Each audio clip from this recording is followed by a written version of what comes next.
অবশেষে রাজ্যের গরমের ছুটি ঘোষণা শিক্ষামন্ত্রীর। সরকারি ও বেসরকারি স্কুল নিয়ে এই বিরাট সিদ্ধান্ত। বেশ কিছুদিন ধরে রাজ্য জুড়ে গরমের তীব্রতা নতুন রূপে দেখা দিয়েছে। দিনের পর দিন সূর্যের দাপটে রাজ্যের বিভিন্ন জেলায় তাপমাত্রা ছড়িয়ে যাচ্ছে 40 ডিগ্রি সেলসিয়াসেরও বেশি। এদিকে বেলা বাড়ার সঙ্গে সঙ্গে যে গরম প্রকার আরো ভয়ানক হয়ে উঠেছে, সাধারণ মানুষ থেকে শুরু করে বয়স্ক এবং সবচেয়ে বেশি কষ্ট পাচ্ছে শিশুরা।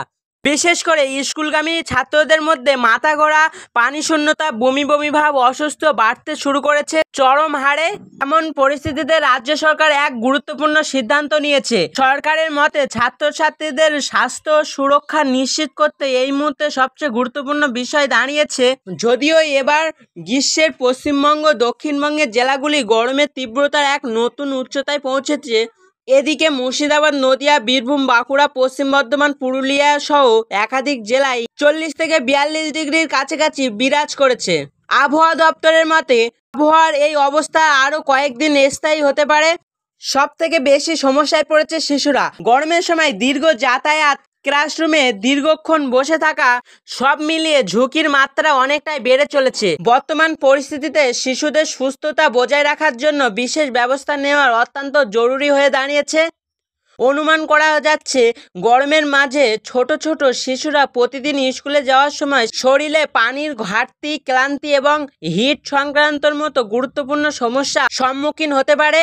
অনেক স্কুলে পর্যাপ্ত ঠান্ডা পরিবেশ, শীতল পানীয় জল বা এয়ার কুলের ব্যবস্থা না থাকায় ঝুঁকিপূর্ণ আরও বৃদ্ধি হওয়ার সম্ভাবনা থাকছে।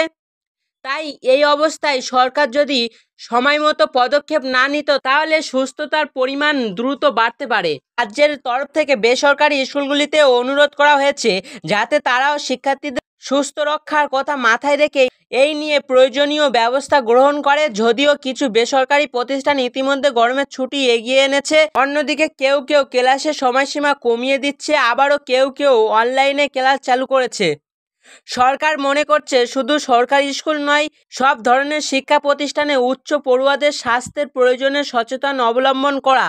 পড়ুয়াদের স্বাস্থ্য ঝুঁকি এড়াতে রাজ্যের সরকার জরুরি ভিত্তি সিদ্ধান্ত গ্রহণ করেছে যে সমস্ত সরকারি ও সরকারপ্রাপ্ত প্রাথমিক ও উচ্চ প্রাথমিক, মাধ্যমিক এবং উচ্চ মাধ্যমিক স্কুলে পাঠ্যদান সংক্রান্ত সাময়িকভাবে স্বাস্থ্য রক্ষা করা হয়।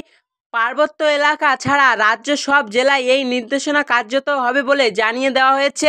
এদিকে শিক্ষা মন্ত্রক থেকে জারি করা হয়েছে এই গ্রীষ্মকালীন তাপপ্রবাহের পদক্ষেপটি সমস্ত শিক্ষা প্রতিষ্ঠানের শিক্ষাক্রম সাময়িকভাবে স্থগিত রাখার সিদ্ধান্ত নেওয়া হয়েছে। আশা করি সকলের এই সিদ্ধান্ত গুরুত্ব বুঝবেন। নিঃসন্দেহে প্রশংসনীয় বলে অভিভাবকদের মন্তব্য। বৃষ্টি নামলেই পরিস্থিতি কিছুটাই স্বাভাবিক হতে পারে, কিন্তু তার আগে পর্যন্ত শিক্ষার্থীদের অসুস্থতার দিকটাও অগ্রাধিকার দেওয়া অত্যন্ত প্রয়োজনীয় ছিল।